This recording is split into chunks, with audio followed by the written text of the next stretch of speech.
जय हिंद साथियों, स्वागत है आपका self study classes with Sumit Jain YouTube channel में। तो दोस्तों, आज का जो सेशन है वो स्टार्ट हो चुका है। सभी लोग लाइव आ जाएंगे, वीडियो को लाइक करेंगे।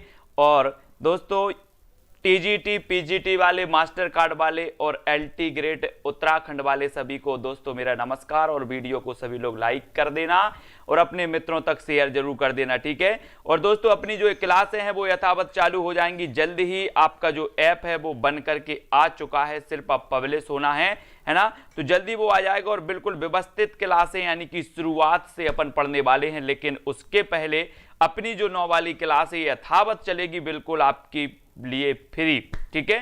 चलिए, तो अब आज का सेशन स्टार्ट करते हैं। रीति काल को अलंकृत काल किसने कहा, ये चीज आपको बताना है। और जो भी साथी अभी तक ग्रुप से नहीं जुड़े हैं, मास्टर कार्ड वाले, यूपी पीजीटी टीजीटी वाले, उनकी डिस्क्रिप्शन में लिंक दी है, तो ग्रुप में जरूर जुड़ जाएं दोस्तों, जहां पर आपको स्टडी मटेरियल और जो है आवश्यक लिंक दी जाती हैं। तो आज का अपना पहला प्रश्न है, रीति काल को अलंकृत काल किसने कहा है। यहां तक हमने पढ़ लिया था दोस्तों कल, और आज फिर से हम यहां से स्टार्ट करेंगे। बोले सर, रीति काल को अलंकृत काल किसने कह दिया। और 4 विकल्प है, मिश्र बंधु ने, विश्वनाथ प्रसाद मिश्र ने, आचार्य रामचंद्र शुक्ल ने, या फिर डॉक्टर राम कुमार वर्मा ने। तो किसने कह दिया उत्तर, अगर आप फटाफट से कमेंट में बताएंगे तो अच्छा लगेगा, है ना। उत्तर सभी लोगों के आनी चाहिए कि जो रीति काल को अलंकृत काल कहा, बोले सर ये मिश्र बंधुओं ने कहा।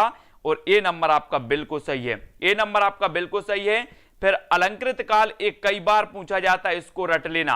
अलंकृत काल कई बार पूछा जाता है, इसको रट लेना। मिश्र बंधुओं ने कहा है, मिश्र बंधुओं ने कहा है, ठीक है। रीति काल को अलंकृत कहने वाले जो आचार्य हैं, जो बंधु हैं, वो मिश्र बंधु हैं। और मिश्र बंधु कितने भाई थे, बोले सर 3 भाई थे, है ना। याद रख लेना, गणेश श्याम सुखदेव, है ना, गणेश श्याम सुखदेव, इनको हम याद रखेंगे, ठीक है।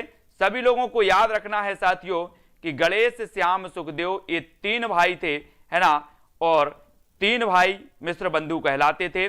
और ये आरंभ से साथ में रहे, ये तीनों भाई आरंभ से साथ में रहे, तो इन्होंने आदि काल के प्रथम काल को आरंभिक काल नाम दिया था। बोले सर ये तीनों भाई आरंभ से साथ में रहे, तो इन्होंने आदि काल को जो नाम दिया था वो दिया था आरंभिक काल, ठीक है। अब रीति काल को अलंकृत काल किसने नाम दिया, रीति काल को अलंकृत काल, ये क्वेश्चन कई बार पूछा गया है दोस्तों, अलंकृत काल। तो इसको सभी लोगों को रट लेना है। फिर आपसे यहां से पूछा जाता है कि इनमें से किसने आदि काल को जयकाल तथा रीति काल को कलाकाल नाम दिया है। जयकाल और कलाकाल किसने नाम दिया है, तो मैंने कल इस प्रश्न पर चर्चा की थी, है ना।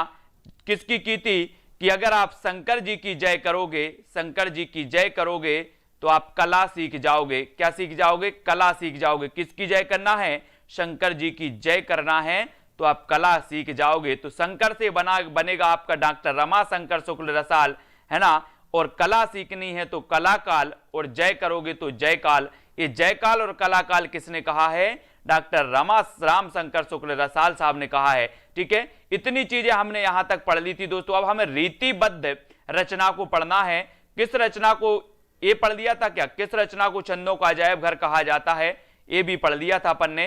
फिर से बता दो एक बार, पुनः रिवीजन आपका हो जाएगा। प्रश्न क्रमांक 17 में बोले सर किस रचना को छंदों का अजायब घर कहा जाता है, और अधिकांश लोगों ने बता दिया कि अब यहां पर याद रख लेना, यहां पर छंद दिया है तो ये छंद वाली नहीं देख के लगा देना 17 में, एक नंबर में। बोले सर छंदों का अजायब घर कहा जाता है किसमें, किसको कहा जाता है, रामचंद्रिका। 1 नंबर, सी नंबर आपका सही हो जाए।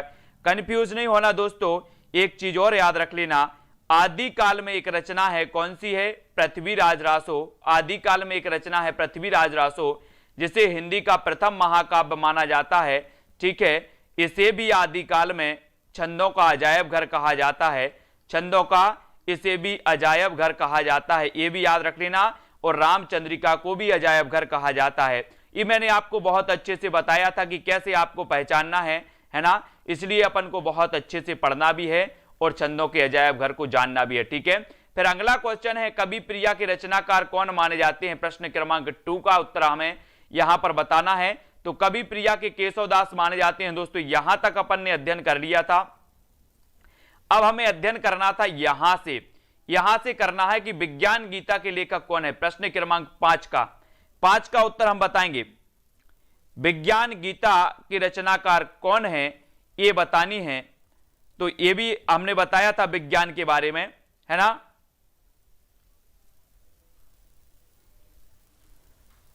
ठीक है, तो ये विज्ञान गीता जो लेखक हैं वो केशवदास हैं। ठीक है, केशवदास हैं, यानी सी नंबर आपका सही है।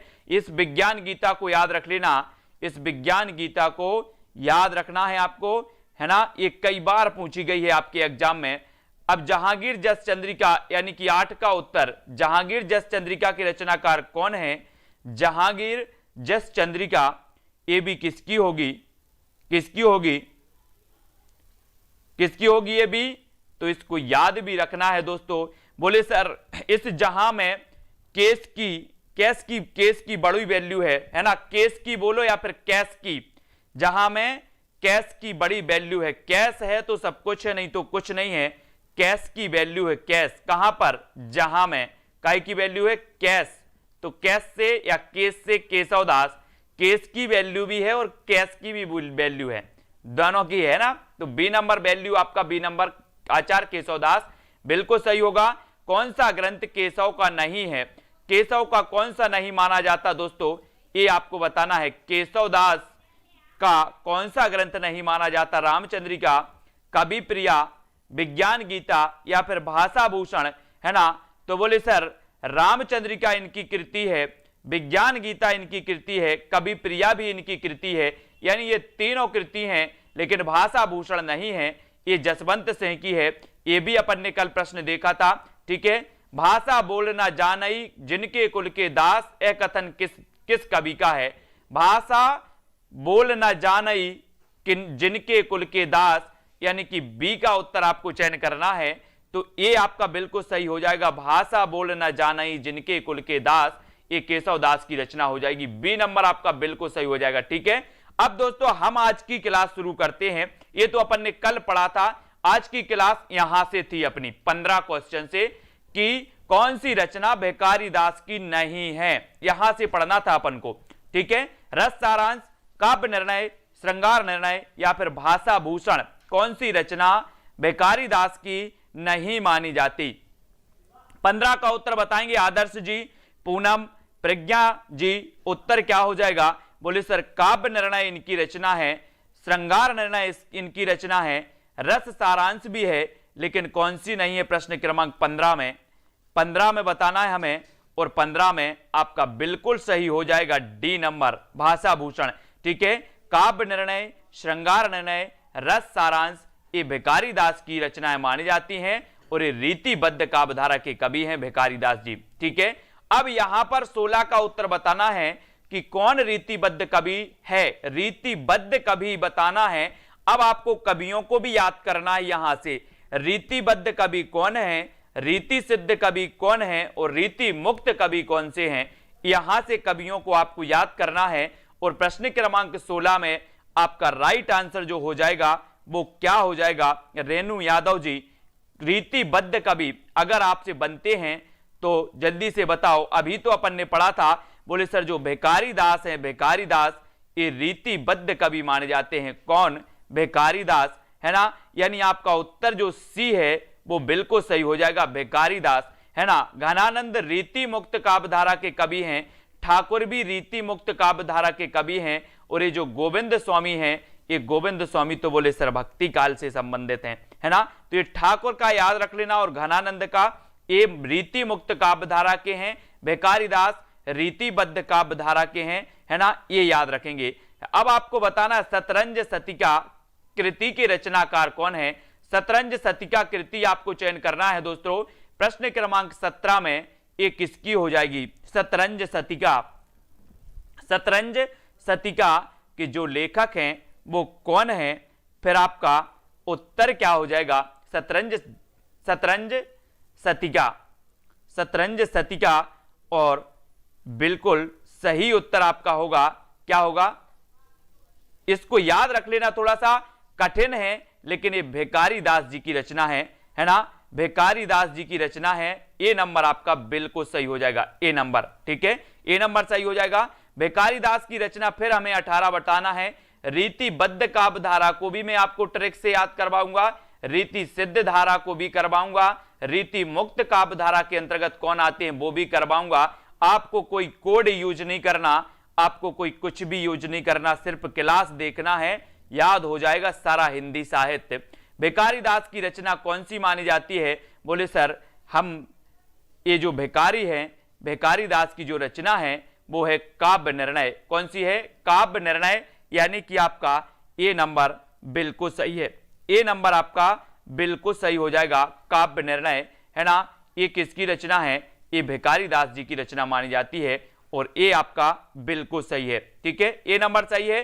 कौन सा कथन असत्य है? असत्य कथन बताना है दोस्तों। रीतिबद्ध धारा के कवियों ने लक्षण ग्रंथों की रचना की है। रीतिबद्ध धारा के कवियों को आचार्य कवि कहा जाता है। बिहारी रीति सिद्ध धारा के प्रतिनिधि कवि हैं या केशव रीति मुक्त धारा के कवि हैं।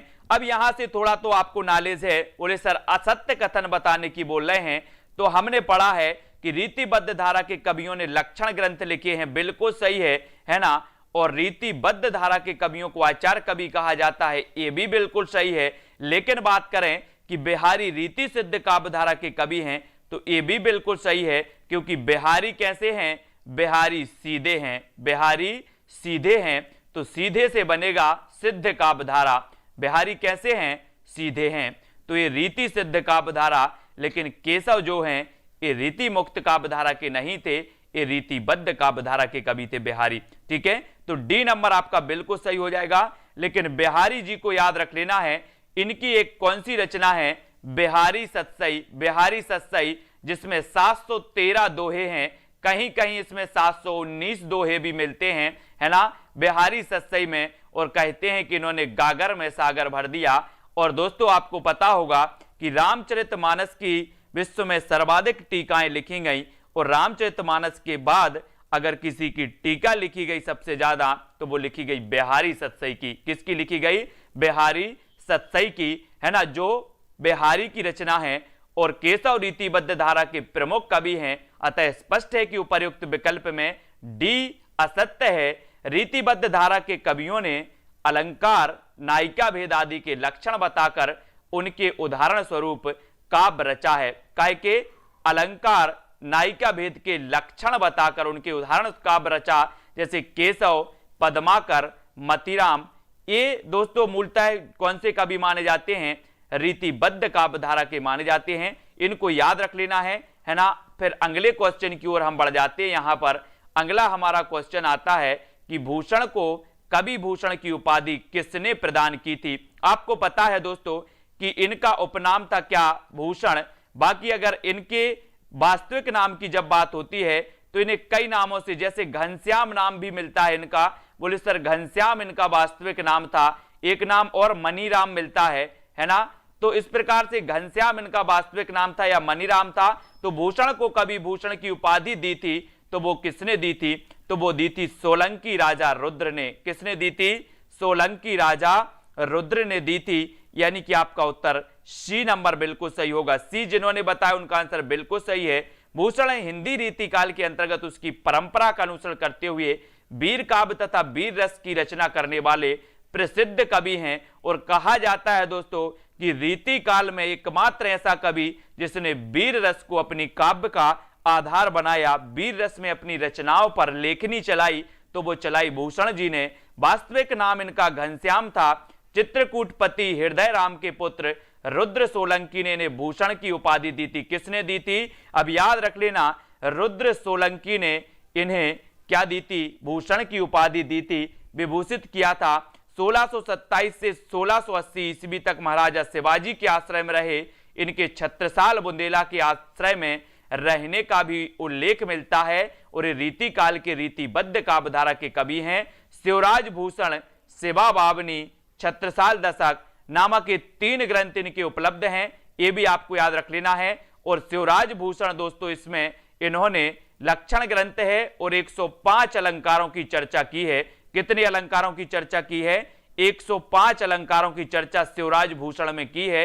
ये आपको याद रख लेना है।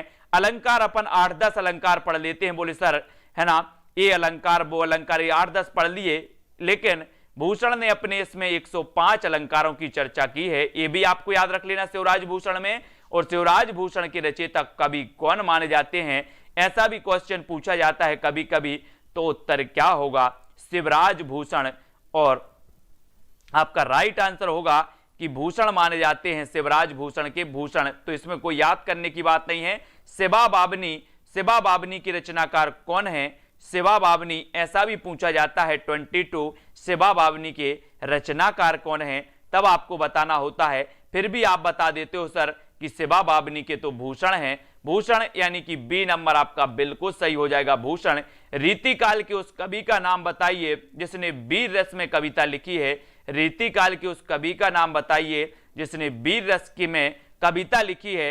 हिंदी के साथ साथ दोस्तों आप लोग संस्कृत जरूर पढ़ते जाएं, संस्कृत के भी बहुत सारे क्वेश्चन आते हैं, संस्कृत भी आपको कवर करना है, टीजीटी पीजीटी वाले, है ना, टीजीटी वाले, तो याद रख लेना संस्कृत भी आपको पढ़ना है। और रीतिकाल के उस कवि का नाम बताइए जिसने वीर रस में कविता लिखी, और वो कवि थे कौन, भूषण। और कवि अगर घनश्याम आ जाए, घनश्याम, तो याद रख लेना आज से, बोले सर घनश्याम इनका वास्तविक नाम था, है ना। ये रुद्र सोलंकी जो राजा थे, इन्होंने घनश्याम को भूषण की उपाधि दी थी। भूषण रीतिबद्ध काव्यधारा के कवि हैं, और भूषण जो हैं दोस्तों, इनकी शिवराज भूषण रचना में इन्होंने 105 अलंकारों का वर्णन किया है ना। ये भी याद रख लेना है, छत्रसाल दशक, शिवा बावनी, शिवराज भूषण, ये रचनाएं इन्हीं की मानी जाती हैं। रीतिकाल का कौन सा कवि वीर रस की काव्य रचना के लिए प्रसिद्ध है, तो ये क्वेश्चन पूछा जाता है, नोट कर लें, भूषण माने जाते हैं, इनको याद करेंगे सभी लोग, ठीक है, सभी लोग याद करना है। भूषण 2 राजाओं के दरबारी कवि थे, इनमें से पहले थे शिवाजी, तो दूसरे कौन थे, बहुत बढ़िया आंसर, भूषण 2 राजाओं के दरबारी कवि थे, पहले शिवाजी थे तो दूसरे कौन थे, महाराजा प्रताप, राणा सांगा, छत्रसाल या फिर संभाजी। तो कौन थे 25 का आंसर बताना है। और जो भी साथी ग्रुप से नहीं जुड़े हैं वो नीचे डिस्क्रिप्शन में लिंक दी है, अपने अपने ग्रुप में देख करके जुड़ जाएंगे, अलग अलग प्रकार से, टीजीटी वाले, पीजीटी वाले, मास्टर कार्ड वाले, है ना, मास्टर कैडर वाले। भूषण 2 राजाओं के दरबारी कवि थे, पहले शिवाजी थे तो दूसरे कौन थे, छत्रसाल। छत्रसाल दशक में छत्रसाल के दोस्तों इन्होंने युद्ध का वर्णन किया है, इनकी वीरता का वर्णन किया है छत्रसाल दशक में, है ना। भूषण रीतिकाल की किस काव्यधारा के कवि थे, तो ये 4 विकल्प हैं। और भूषण की बात करना है तो रीतिबद्ध काव्यधारा, रीति सिद्ध या फिर रीति मुक्त काव्यधारा के माने जाते हैं। तो इसका 26 का आपका राइट आंसर होगा। बोले सर भूषण की बात कर रहे हो, तो भूषण तो रीतिबद्ध काव्यधारा के, कौन सी काव्यधारा के, रीतिबद्ध काव्यधारा के। अब यहां से रीतिबद्ध काव्यधारा के बहुत सारे कवि हो गए जिनको हमें याद रख लेना है। सबसे पहले तो आपको केशव दास को याद रखना है, दूसरे आपके भूषण हो गए, ठीक है, तीसरे दोस्तों आपके कौन हो गए, मतीराम हो गए, मतीराम भी आपके हैं, चौथे आपके सेनापति हो गए, सेनापति भी आपको याद रख लेना है, ये रीतिबद्ध काव्यधारा के कवि माने जाते हैं, इनको याद रखेंगे। पांचवे आपके भिखारी दास हो गए, भिखारी दास भी रीतिबद्ध काव्यधारा के माने जाते हैं, तो इनको याद रखेंगे। फिर भूषण का वास्तविक नाम क्या था, तो यहां पर हमने पहले भी पढ़ा था और ये क्वेश्चन आया भी है एग्जाम में, तब भूषण का वास्तविक नाम आपका क्या हो जाएगा, यहां पर आपको जल्दी से कमेंट में लिखना है, याद हो जानी चाहिए ये चीजें, है ना। और आपको पता है कि भूषण का वास्तविक नाम क्या था, घनश्याम था, वास्तविक नाम क्या था, घनश्याम, है ना। और ए नंबर आपका बिल्कुल सही हो जाएगा, ए नंबर आपका बिल्कुल सही हो जाएगा। महाकवि भूषण की रचना कौन सी है, 4 विकल्प है, रेणुका, चिदंबरा, दीपशिखा या फिर छत्रसाल दशक, ये बताना है। अपना ऐप लॉन्च हो जाएगा दोस्तों कल या परसों में, ठीक है, उसमें फिर आपको कोर्स मिलेंगे, है ना, वो मैं भी आपको बता दूंगा, ठीक है। तो सभी लोग बिल्कुल तैयार रहें और शुरुआत से पढ़ने के लिए तैयार भी रहेंगे, कैसे कैसे आपको शुरुआत से पढ़ना है ना, हिंदी साहित्य के इतिहास से लेकर के। और महाकवि भूषण की रचना मानी जाती है तो वो मानी जाती छत्रसाल दशक, यानी डी नंबर आपका 28 का डी नंबर बिल्कुल सही हो जाएगा, ठीक है, डी नंबर 28 का आपने बिल्कुल सही बताया है। और यहां पर दिया है 29 की शिवराज भूषण ग्रंथ में किसका विवेचन मिलता है, शिवराज भूषण ग्रंथ में किसका विवेचन मिलता है दोस्तों, 29 शिवराज भूषण ग्रंथ में किसका विवेचन मिलता है? रस का, अलंकार का, ध्वनि या फिर औचित्य का? तो यहां पर आपको 29 का प्रश्न चयन करना है और वीडियो को एक बार लाइक जरूर कर देना सभी लोग। और रोज 9 बजे आपकी एक क्लास होती है, करेक्ट। मैं आपको थोड़ा सा टाइम बता दे रहा हूं, अभी एक क्लास 7 बजे आपको मिल रही होगी, एक 9 बजे, 9:30 बजे आपको मिल रही होगी और एक क्लास आपको बीच में 8 बजे भी मिल जाती है, ठीक है। तो ये हिंदी साहित्य की इन क्लासों को अटेंड करेंगे और रात्रि 9 बजे तो अपन लाइव आते ही हैं, है ना। कल्पना जी, और शिवराज भूषण ग्रंथ में किसका विवेचन मिलता है? तो अभी तो हमने पढ़ा था, बोले सर अलंकार का विवेचन मिलता है और इन्होंने 105 अलंकारों का इसमें वर्णन किया है शिवराज भूषण में। तो सी नंबर आपका बिल्कुल सही हो जाएगा, सी नंबर बिल्कुल सही है। शिवराज भूषण में 105 अलंकारों का इसमें वर्णन हुआ, ठीक है। शिवराज भूषण भूषण के आचार्यत्व को सिद्ध करने वाला एक अलंकार है और अलंकार ग्रंथ है, एक सुसंबंध योजना के साथ लिखा गया इसका एक भूमिका भाग है, जिसके प्रारंभ में गणेश, शक्ति और सूर्य की वंदना है। गणेश, शक्ति और सूर्य की वंदना है, ठीक है। अलंकार निरूपण वाले भाग में पहले दोहों में अलंकारों के लक्षण दिए, फिर सवैया छप्पय दोहे में उसके उदाहरण प्रस्तुत किए गए हैं। तो इसको याद रखेंगे। और शिवराज भूषण में 105 अलंकार दिए हैं और कहीं कहीं एक अलंकार के एक से अधिक उदाहरण भी इसमें मिलते हैं, ठीक है। जिनमें बात करें उत्प्रेक्षा, उपमा, प्रतीप, अतिशयोक्ति, अपनहूति, इस सारे अलंकारों का वर्णन मिलता है। तो आपको याद क्या रखना है? 105 अलंकार रखना है याद, कि 105 अलंकार शिवराज भूषण में इसका वर्णन है और ये अलंकार ग्रंथ माना जाता है, यानी कि इसमें अलंकार का वर्णन किया गया है, ठीक है। अब आपको बता देना, भूषण के ग्रंथों में अलंकार निरूपक है तो क्या है? शिवा बावनी है, शिवराज भूषण है, छत्रसाल दशक है या फिर दूषण उल्लास है? भूषण के ग्रंथों में अलंकार निरूपक कौन सा है? अलंकार निरूपक, ऐसे भी क्वेश्चन पूछा जाएगा। और आपको पता है दोस्तों कि जो भूषण के ग्रंथों में अलंकार निरूपक है वो कौन सा है? हमने अभी तो पढ़ा है कि जो शिवराज भूषण है इसमें 105 अलंकारों का वर्णन है। 105 अलंकारों का वर्णन किसमें है? शिवराज भूषण में। और इस प्रकार से अगर ग्रंथ पूछा जाए आपसे कि भूषण के ग्रंथों में अलंकार निरूपक कौन सा है, तो आपको लगाना है शिवराज भूषण। कौन सा लगाना है? शिवराज भूषण, यानी बी नंबर आपका बिल्कुल सही हो जाएगा, पूनम जी, पुष्पा जी, ठीक है। अब रामचंद्र शुक्ल ने अपने हिंदी साहित्य का इतिहास ग्रंथ में इनमें से किस कवि को हिंदू जाति का प्रतिनिधि कवि कहा है? बहुत बढ़िया प्रश्न है दोस्तों, है ना। और ये जो बताना है जल्दी, रामचंद्र शुक्ल ने अपने हिंदी साहित्य का इतिहास ग्रंथ में इनमें से किस कवि को हिंदू जाति का प्रतिनिधि कवि माना है? शुक्ल जी ने कहा है और बहुत ही बढ़िया यहां पर कथन रामचंद्र शुक्ल जी ने कहा। और दोस्तों 31 में आपका बिल्कुल सही आंसर क्या हो जाएगा, है ना। तो जल्दी से आप लिखेंगे। देखो जितने भी एग्जाम वाले हैं, चाहे लेखपाल वाले हों, अपना सिलेबस देख लें। हिंदी साहित्य के आदिकाल, भक्तिकाल, रीतिकाल, आधुनिक काल अगर आपके सिलेबस में है तो ये वीडियो आपके लिए है, ठीक है। और हिंदू जाति का प्रतिनिधि कवि माना जाता है भूषण, है ना। डी नहीं लगाना, किसे लगाना है? भूषण को माना जाता है, ठीक है, भूषण।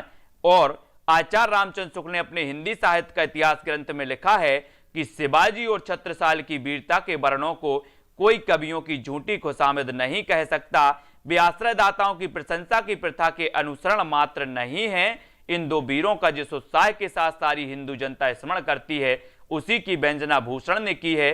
वे हिंदू जाति के प्रतिनिधि कवि माने जाते हैं। कौन? भूषण।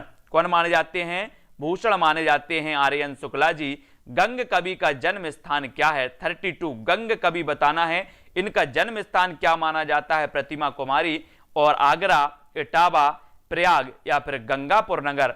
तो गंग कवि का क्या हो जाएगा? गंग कवि है, इनका जन्म स्थान बताना है। और जन्म स्थान इनका बहुत सारे लोगों ने पढ़ा है कि गंग कवि का जन्म स्थान जो है वो माना जाता है आपका कौन सा? इटावा। इटावा यानी सी नंबर आपका बिल्कुल सही है ना।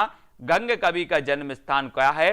इटावा। देखो गंग कवि के बारे में, गंग कवि 1538 से 1625 ईस्वी, है ना, रीतिकालीन काव्य परंपरा के प्रथम कवि थे। ये इटावा जिले के एक नार गांव के निवासी थे। इनका मूल नाम था गंगाधर। गंग के मुख्य ग्रंथ थे गंग पदावली, गंग पच्चीसी और गंग रत्नावली।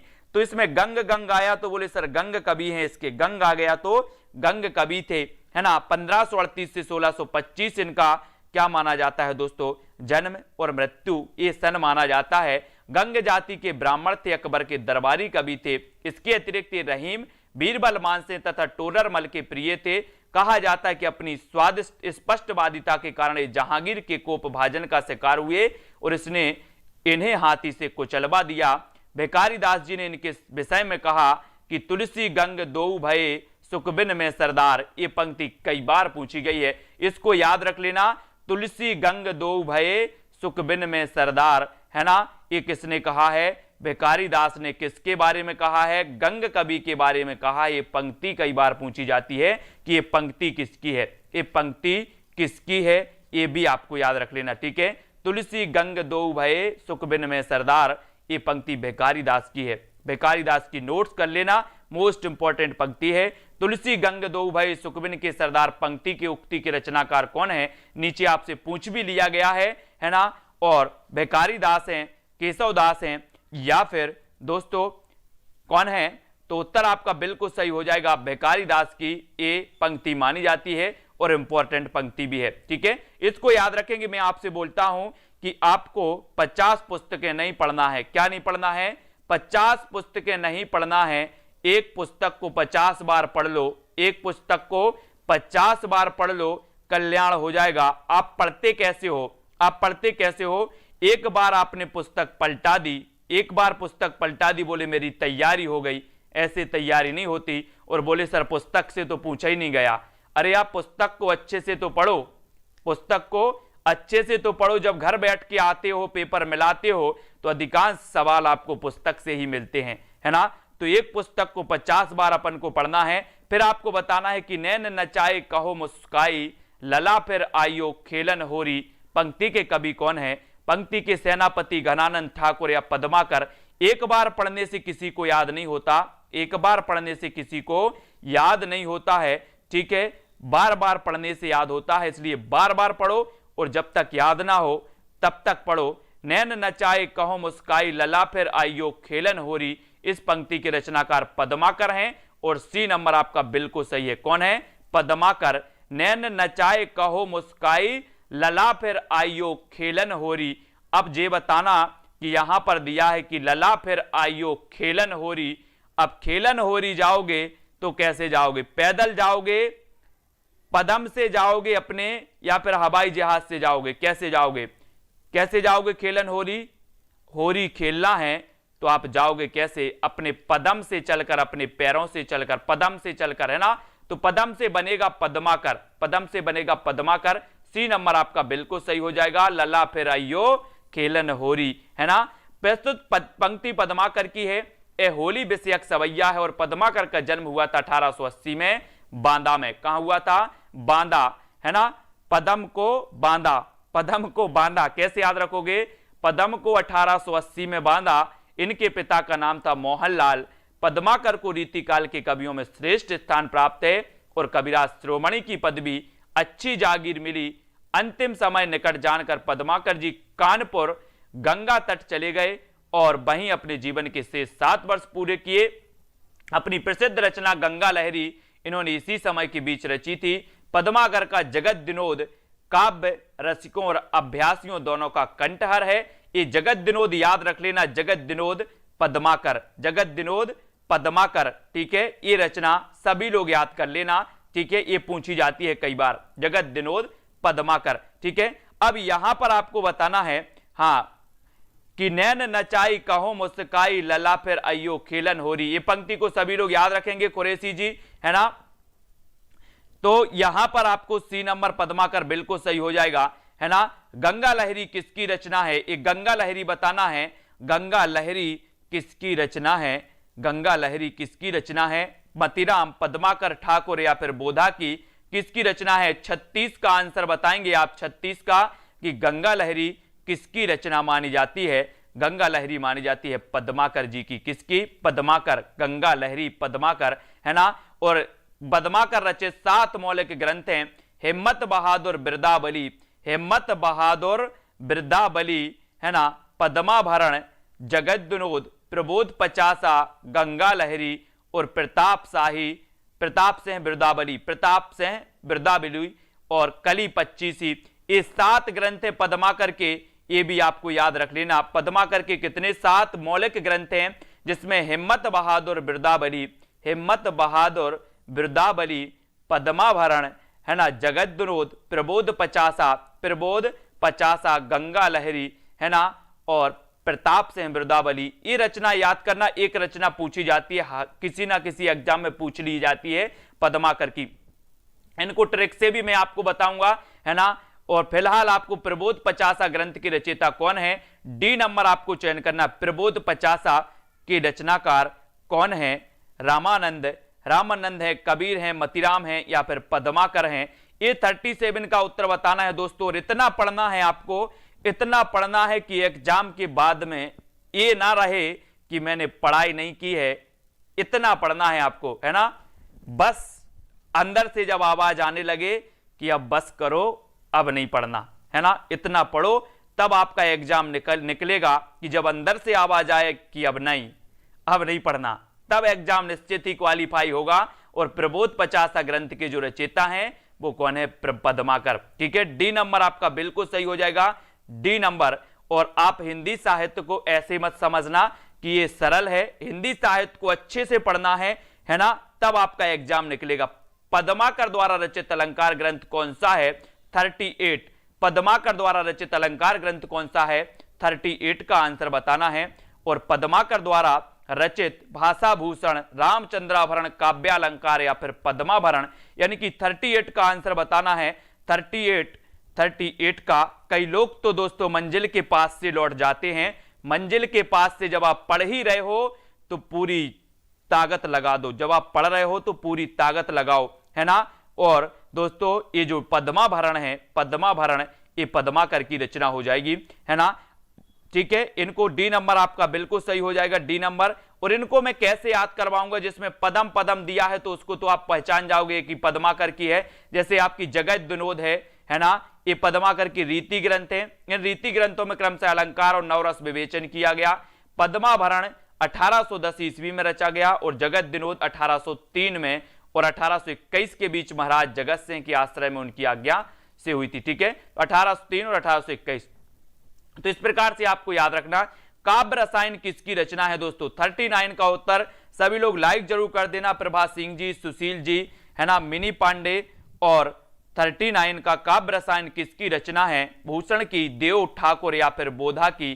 काव्य रसायन मैंने आपको याद करवाया था कि काव्य को रसायन देव। बोले सर एक काव्य रचनाएं याद नहीं होती, काव्य रचनाएं याद नहीं होती, तब मैंने आपको बताया था कि काव्य को रसायन दो, राशन पानी दो तब याद होंगी, ऐसे याद नहीं होती। तो काव्य को रसायन दो, तो काव्य रसायन रचना किसकी होगी, किसकी होगी। बोले सर काव्य को रसायन देव मतलब देव की, देव मतलब देव की रचना हो जाएगी। काव्य को रसायन देव, रसायन देव। ठीक है, तब रचनाएं याद होंगी।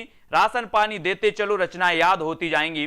देव कवि का जन्म 1673 ईस्वी में इटावा जिले के घोसरिया ब्राह्मण परिवार में हुआ और अपने जीवन के अनेक राजाओं, नवाबों तथा रईसों के आश्रय में रहे। ये याद रखना, देव कवि का जन्म 1673, देव कवि का जन्म 1673 में इटावा में हुआ। कहां हुआ, इटावा में, है ना, ये याद रखेंगे। इनके जो प्रमुख थे आश्रय में रहे और इनके प्रमुख आजम साहब फपून थे, ये तो ठीक है। इनकी मृत्यु हुई थी 1767 ईस्वी में, ये याद रख लेना। इनकी काव्य रचना याद रख लेना है। एक तो काव्य रसायन, भाव विलास, है ना, अपन बोलते ना कि टमाटर के भाव देव, टमाटर के भाव देव, तो भाव विलास। काव्य को रसायन देव तो काव्य रसायन। ठीक है, ये अष्टयाम्बी एक इनकी रचना है।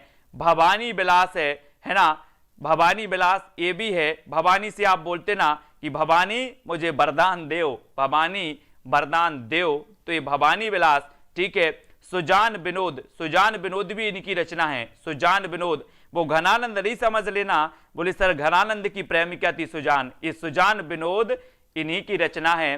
प्रेम तरंग, है ना, राग रत्नाकर, कुशल विलास, कुशल विलास, देवचरित, प्रेम चंद्रिका, जाति विलास, रस विलास, सुख सागर तरंग, वृक्ष विलास, पावस विलास, ठीक है, ब्रह्म दर्शन 25, तत्व दर्शन 25, आत्म दर्शन 25, जगत दर्शन 25, रसानंद लहरी, प्रेम दीपिका, नक्सिक प्रेम। मैं इनको एक चीज आपको बता रहा हूं दोस्तों कि आप लोग क्या करते हो कि बहुत सारी रचनाएं देख करके भाग जाते हो। क्यों भाग जाते हो? क्योंकि आप पढ़ना ही नहीं चाहते। अरे एक बार तो पढ़ो, आप एक बार पढ़ो, 2 बार पढ़ो।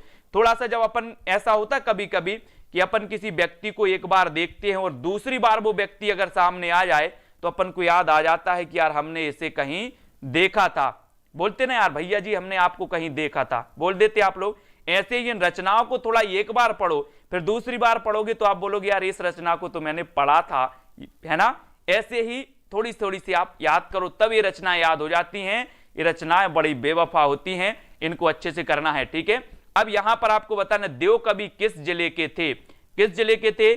40 का आंसर 1673 में इनका जन्म हुआ था, है ना। और देव कवि किस जिले के थे? तो उत्तर हो जाएगा, बोले सर इटावा के थे। कहां के थे? इटावा। इटावा यानी डी नंबर आपका बिल्कुल सही होगा, इटावा। ये याद रखना, देव कवि कहां के थे? इटावा के थे। इनका जन्म इटावा में हुआ था। सुजान विनोद के रचनाकार सुजान विनोद, कई लोग तो घनानंद ठोक करके आएंगे, टिक करके आएंगे, बोले सर इसमें सुजान आ गया था इसलिए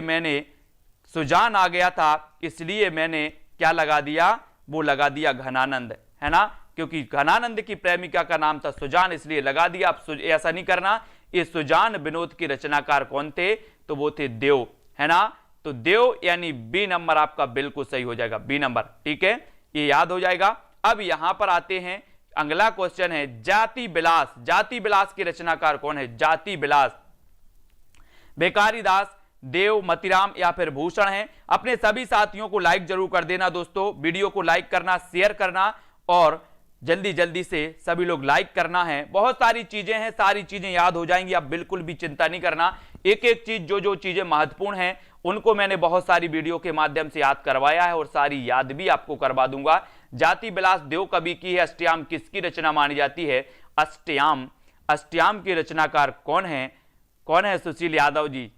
इनको सुजान सागर याद आ गया, बहुत बढ़िया। और अष्टयाम किसकी रचना मानी जाती है? तो ये मानी जाती है देव कवि की। अष्टयाम बोले सर देव, अष्टयाम देव कवि की है। रीतिबद्ध कवि देव हैं।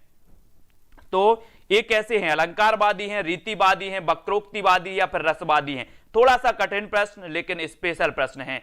रीतिबद्ध कवि देव, जो देव कवि हैं ये रीतिबद्ध काव्यधारा के कवि हैं। और बोले सर हमने 33 संचारी भाव पढ़े थे, लेकिन 34वां छल नामक संचारी भाव देव ने माना है। 34वां छल नामक संचारी भाव देव कवि ने माना है, ये भी याद रख लेना। और जो देव कवि थे ये ना तो अलंकारवादी थे, ना वक्रोक्तिवादी थे, ना रीतिवादी थे, ये क्या थे? रसवादी थे। क्योंकि आप ना अलंकार मानोगे, ना रीति मांगोगे, ना वक्रोक्ति मांगोगे। अगर कभी धूप से आओगे, कभी परेशान होकर के आओगे तो आप बोलोगे सर गन्ना का रस देव, गन्ना का रस देव।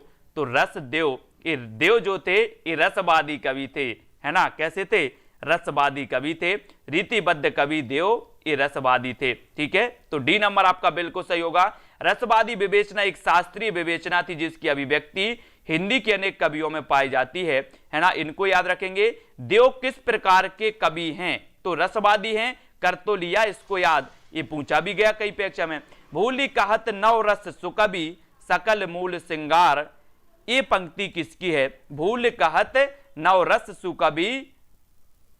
सुकवि सकल मूल श्रृंगार। इस प्रकार से आपको बताना ये पंक्ति किसकी मानी जाएगी। यानी कि 46 का आंसर सभी को चयन करना है दोस्तों।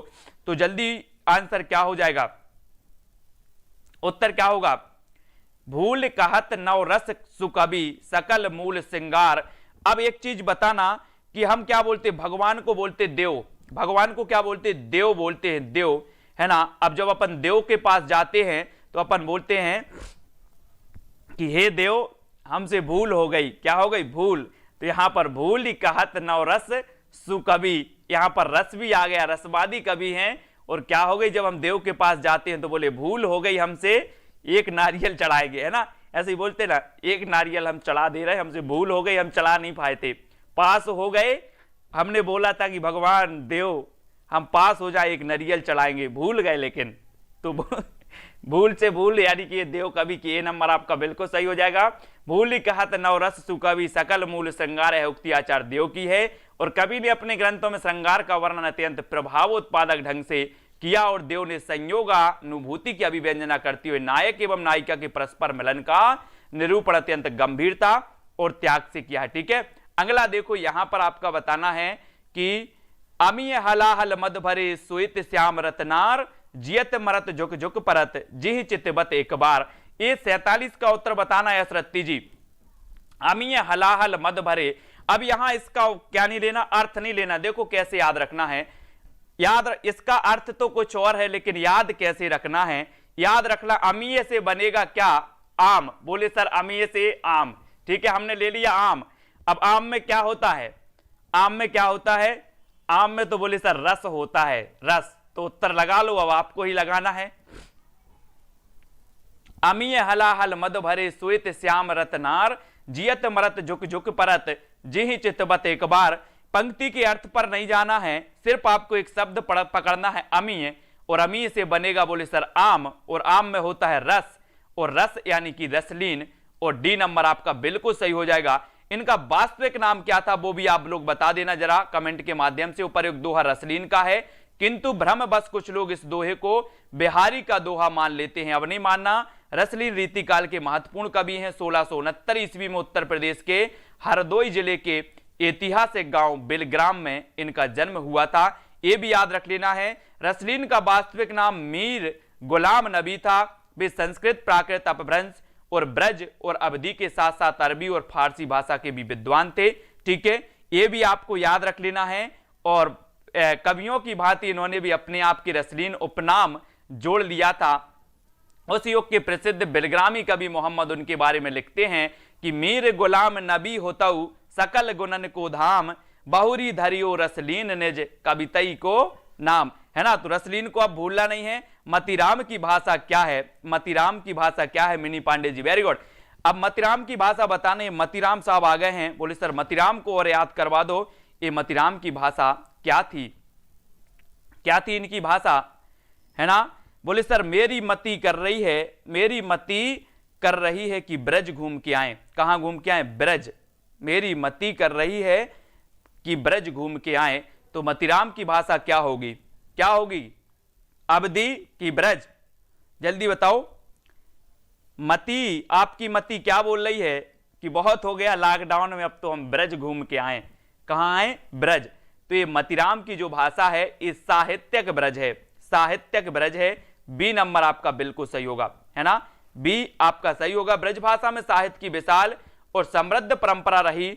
हिंदी की अन्य बोलियों की तुलना में सबसे बढ़कर और सबसे अधिक साहित्य ब्रज भाषा में लिखा गया, इसलिए इसे ब्रज भाषा को काव्य भाषा कहा जाता है दोस्तों, है ना। ब्रज भाषा को आप किस रूप में देखते हैं, एक क्वेश्चन आता है तो हम बोल देते सर कि ये काव्य भाषा के रूप में इसे देखा जाता है। आदिकाल में दो शैलियां प्रचलित थी, एक तो डिंगल शैली और एक पिंगल शैली। और दोस्तों जो पिंगल शैली है आगे चलकर ब्रज भाषा में परिवर्तित हुई, ये पिंगल शैली, है ना। और इसलिए कहा जाता है कि पृथ्वीराज रासो की भाषा क्या थी, तो ब्रज भाषा भी कहीं कहीं ऑप्शन में रहता है, तो आपको ब्रज लगाना है।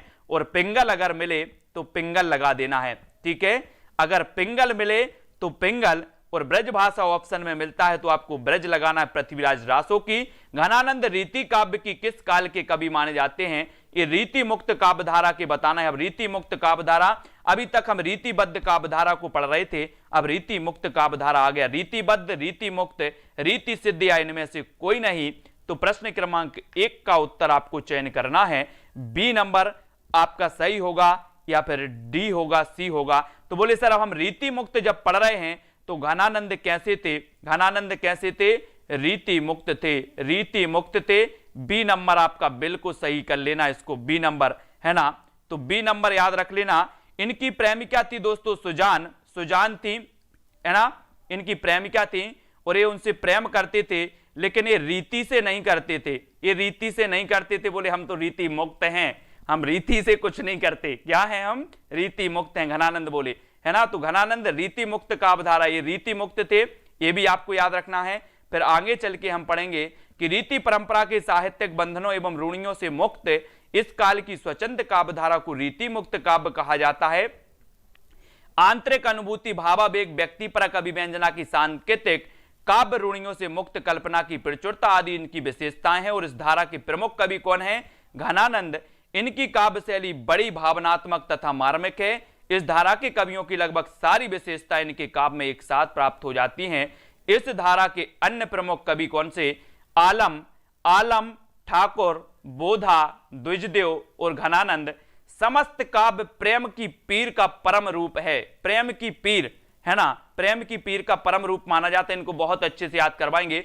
रीति काल को अध्ययन की सुविधा के अनुसार 3 भागों में बांटा गया था: रीतिबद्ध, रीति मुक्त, रीति सिद्ध। रीति सिद्ध प्रमुख बिहारी, रीतिबद्ध काव्यधारा के प्रमुख चिंतामणि, मतिराम, देव, भिकारीदास, कुलपति मिश्र है ना, ये माने जाते हैं केशवदास जी। और घनानंद किस वर्ग के कवि थे ये भी आपको बताना है।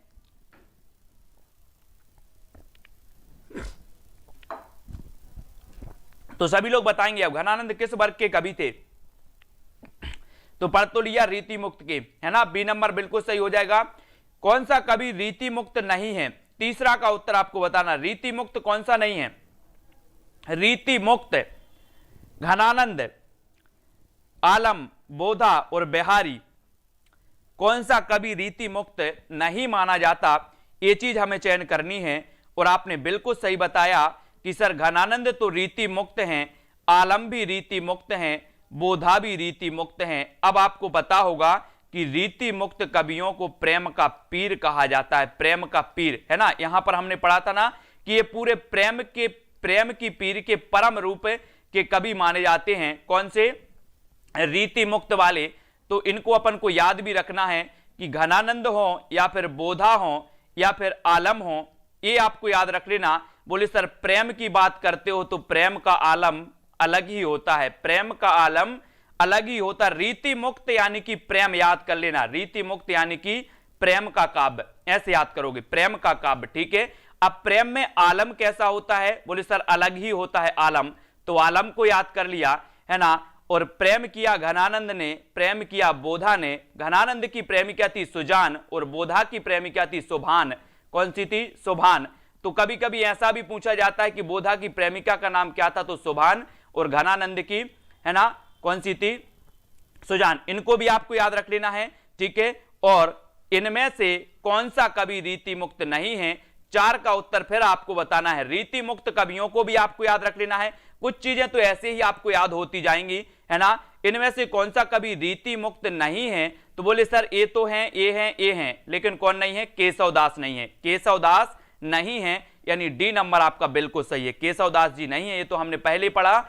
यह संकोच कहा जा सकता है कि भाषा पर जैसा अचूक अधिकार इनका था वैसा और किसी कवि का नहीं। रामचंद्र शुक्ल का यह कथन किस कवि के संबंध में कहा गया है, ये बताना है प्रश्न क्रमांक 5 में, है ना।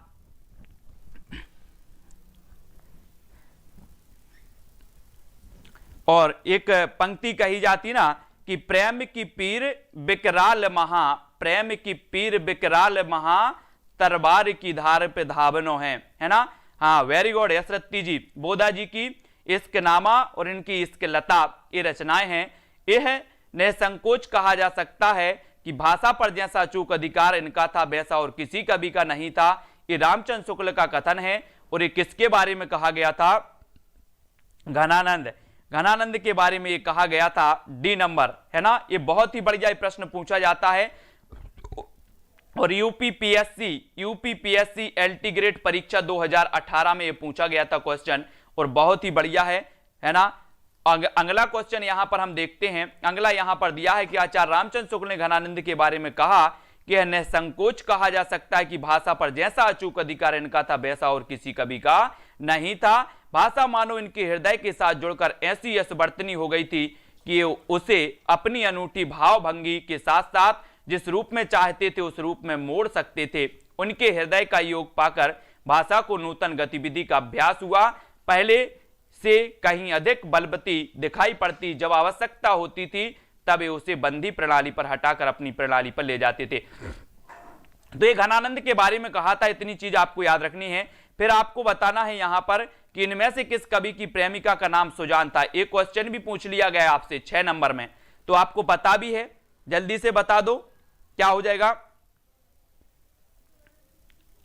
आपका राइट आंसर होगा कि इनमें से किस कवि की प्रेमिका का नाम सुजान था, तो आप लगा देना कि घनानंद की प्रेमिका का नाम था सुजान, है ना, ये याद रख लेना है। लेकिन एक रचना है सुजान विनोद, सुजान विनोद, ये रचना किसकी है? देव कवि की, है ना। सुजान को विनोद देव, सुजान को विनोद देव, ऐसे याद रखोगे, सुजान को विनोद देव, ये सुजान विनोद इनकी है, किसकी? देव की। लेकिन घनानंद की प्रेमिका का नाम था सुजान। कवि घनानंद की प्रेमिका सुजान थी, जो एक बेश्या थी। मोहम्मद शाह रंगीली के दरबार की नृत्य गायन विद्या में निपुण सुजान बेश्या से घनानंद को प्रेम हो गया और घनानंद ने सुजान शब्द का प्रयोग अपनी कविता में सर्वाधिक किया है, सुजान शब्द का। और आपने देखा होगा, बोले तुलसीदास जी को भी रत्नावली ने कहा कि इतना प्रेम अगर आप श्री राम से करोगे तो आपका कल्याण हो जाएगा। तो इन्होंने सब छोड़ दिया और वैराग्य हो गया, है ना। वो आपने पंक्ति पढ़ी ना तुलसीदास की, मैंने जो बनाई थी कि तुलसी को वैराग्य हुआ है, राम राम यह जानकी, है ना। ये पंक्ति किसने नहीं पढ़ी है तुलसीदास की? सबने पढ़ी होगी। वही वैराग्य हो जाता है तुलसीदास को। और सुजान शब्द का प्रयोग किस कवि की कविता में सर्वाधिक हुआ? तो उत्तर हो जाता है घनानंद, यानी सी नंबर। वियोग श्रृंगार का प्रधान मुक्तक कवि कौन सा है? 8 का उत्तर। वियोग श्रृंगार का प्रधान मुक्तक कवि कौन सा है? दोस्तों आपने पढ़े होंगे श्रृंगार रस को रसराज कहा जाता है, श्रृंगार रस को रसराज कहा जाता है। और इसके 2 भेद होते हैं, एक तो संयोग और एक होता है वियोग, है ना। आपने संयोग के बारे में पढ़ा होगा कि राम को रूप निहारत जाने की कंगन के नग की परछाई, याते सब सुध भूल गई कर टेक रही पलटारत नाही। बोले सर इस पंक्ति में कौन सा रस है? आपने बता दिया संयोग रस है। अब वियोग रस की अगर बात आती है तो वियोग रस की जब बात करते हैं कि हे खग मृग हे मधुकर श्रेणी, जब सीता जी का हरण हो जाता है तो राम जी क्या करते हैं? खग और मृग से पूछते हैं कि हे खग मृग हे मधुकर श्रेणी, तुम देखी सीता मृग नयनी। तो ये वियोग का है। अब वियोग और करुण रस में क्या अंतर होता है, ये चीज भी आपको समझनी है ना।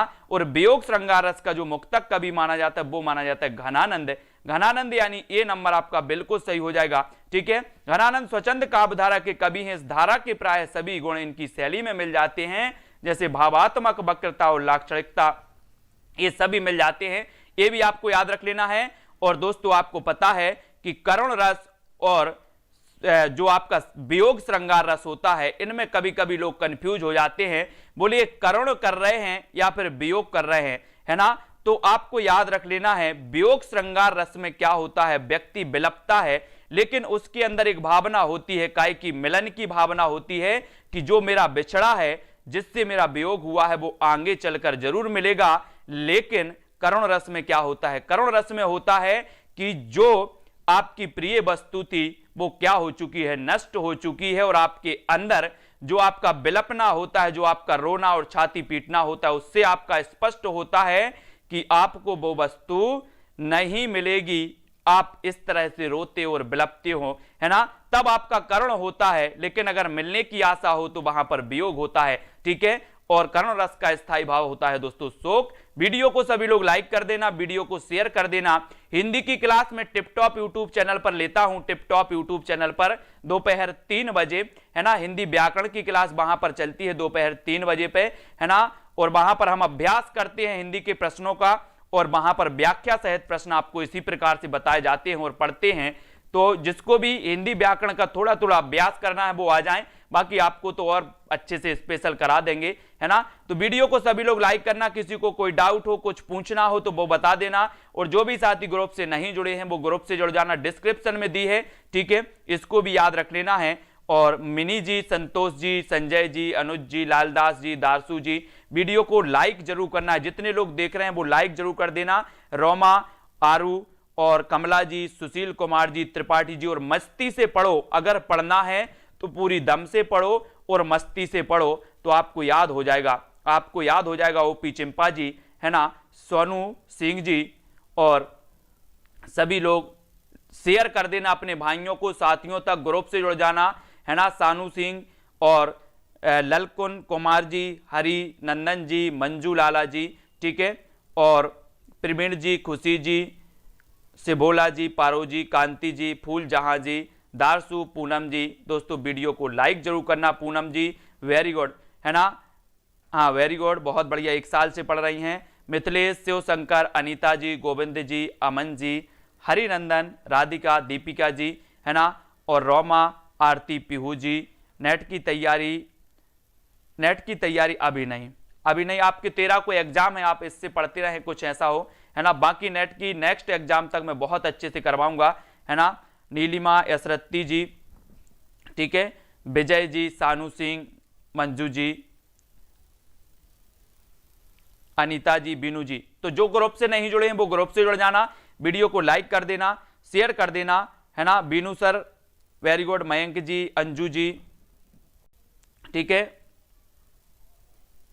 व्हाट्सएप ग्रुप में लिंक दी है नीचे, अभी इस वीडियो के डिस्क्रिप्शन में देखना, आप डिस्क्रिप्शन खोल के तो वीडियो की लिंक मिल जाएगी, या फिर नंबर चल रहा है वो नीचे देखो, नंबर चल रहा है ना, और नंबर से आप मैसेज करेंगे तो आपको लिंक मिल जाएगी ग्रुप की, ठीक है।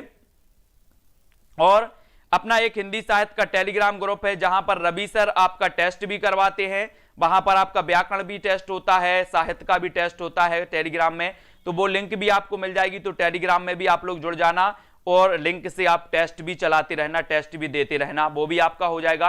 साथ ही व्हाट्सएप ग्रुप में आपको मैं पीडीएफ, स्टडी मटेरियल, वीडियो की लिंक, ये सारी चीजें देता रहता हूं, तो उसमें मिल जाना, ठीक है। आजाद जी, जागृति जी, और विजय जी, पूनम जी, दीपमाला जी, नगीना, ठीक है, अंजलि, पुष्पा शर्मा जी, सानू जी, और के तिवारी, नीलिमा जी, मुसाफिर कुमार, मिनी पांडे जी, ठीक है। सभी लोग लाइक करेंगे दोस्तों, लाइक जितने लोग भी देख रहे हैं सभी को करना है, और यथावत आप लोग बने रहें।